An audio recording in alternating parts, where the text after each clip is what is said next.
Thanks for tuning in to Know Wine in No Time. Today we're going to discuss the chameleon of the wine world, and that's the white wine grape called Riesling.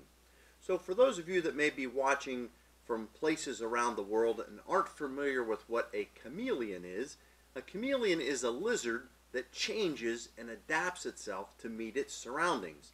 And Riesling is a grape that's very similar. It has a worldwide mass appeal because of its incredible flexibility and its ability to produce both dry and very acidic wines to sweet and very fruity wines. Now, it originated in Germany's Rhine River Valley, and we look at the German lineage. Its first documentation of the Riesling grape was in 1477, when Riesling was taken from being a wild grape status to being domesticated by the Germans themselves.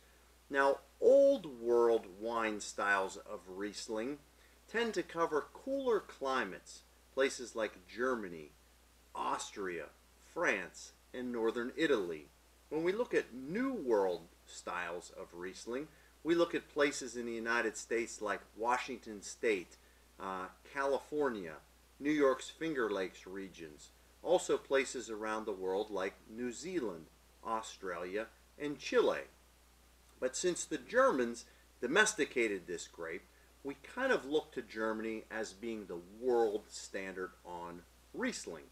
So German wine labels are quite interesting.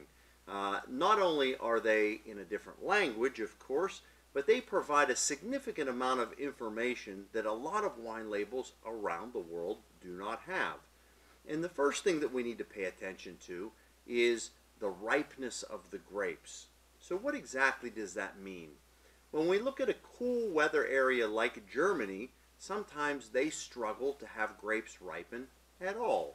So when we look at grape juice prior to fermentation, the amount of sugar in the grape juice itself determines how dry we can make the wine or how sweet we can make the wine. Let's look at sugar as potential for the flexibility that the wine can have once the hand of the winemaker moves in. Now, Germany has a system of judging the sugar content of the grapes based on the ripeness. And on every wine label, you'll see clearly written these following categories. The first picking of the grapes, when the Germans determine the grapes themselves are ripe, is one called Cabernet. If we see Cabernet on a wine label, that's the first picking of the grapes, and that's when the wine should be able to produce either a dry or sweet style. If we let the grapes continue on the vines and become even riper, we now move into a category called Spätlese. So if we see the word Spätlese on the label, then we know that that wine has the potential to be either sweeter or drier based on higher residual sugar to begin with. So the third category is one called Auslese. If we see Auslese, it's the third picking of the grapes, and the grapes are even riper yet. The fourth picking of the grapes is a category called Beerenauslese. If we see Beerenauslese, we know that that wine either has the potential of being extremely sweet because the sugar content is high, or it could be dry if it's fermented for long periods of time. The next category is one called Trocken Beerenauslese. So think Beerenauslese, but with the word Trocken in front of it. And Trocken in German means dry. So don't think of the wine necessarily as a dry style, although it could be. Think of the grapes themselves as raisening on the vines and being dry in a Beerenauslese sugar content. The final category that we have in Germany is one called Eiswein. So domestically, we think of that as ice wine, and that's a wine where the grapes have to freeze at -8 degrees Celsius for a 24-hour period, then be picked frozen and pressed frozen. So that was a lot of information, everything from Cabernet all the way to Eiswein and everything in between.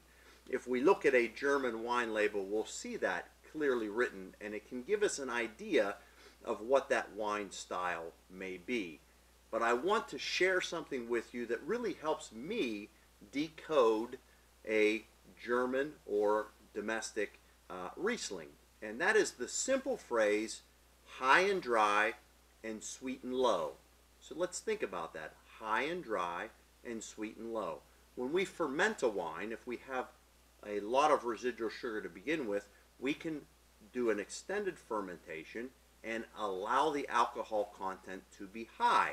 If the alcohol content is high, then the residual sugar content is low. So high and dry, and the flip side of that is sweet and low.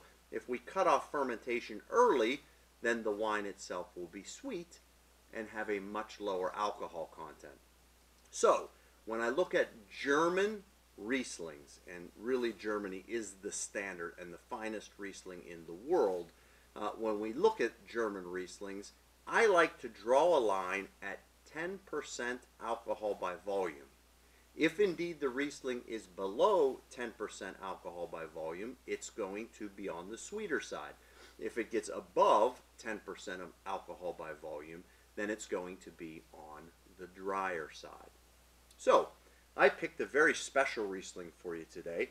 This is one from Dr. Thanisch, and this comes from the Bernkastel area of the Mosel River Valley. So he calls it a Bernkastler, and it is a Riesling Cabernet, and this one is from 2012. So it has some age on it, and that's the one nice thing about Riesling, is it has an incredible potential to age.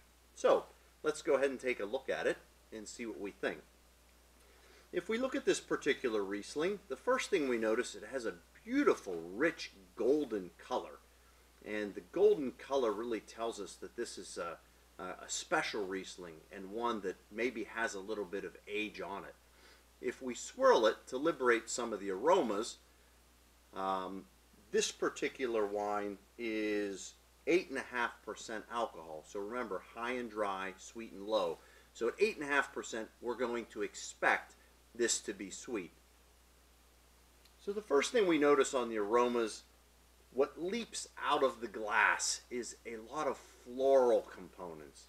Now the floral component of this is, I would say, on the white flower side. So think irises, lilies, a little bit of honeysuckle.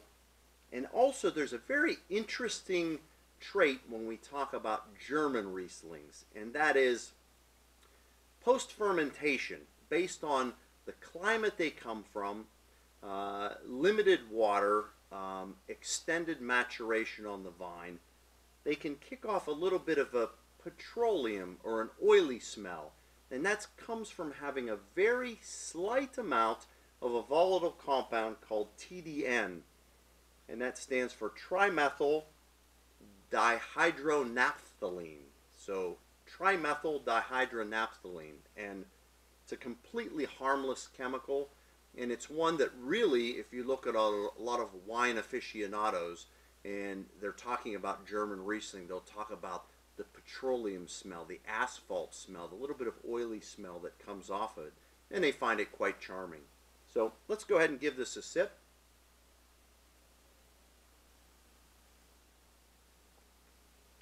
Well, as mentioned before, this particular Riesling has an 8.5% alcohol by volume.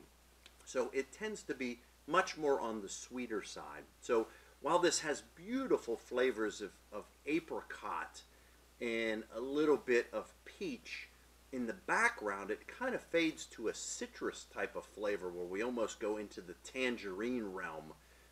Extremely well balanced, sweetness and acidity, and a beautiful crisp finish.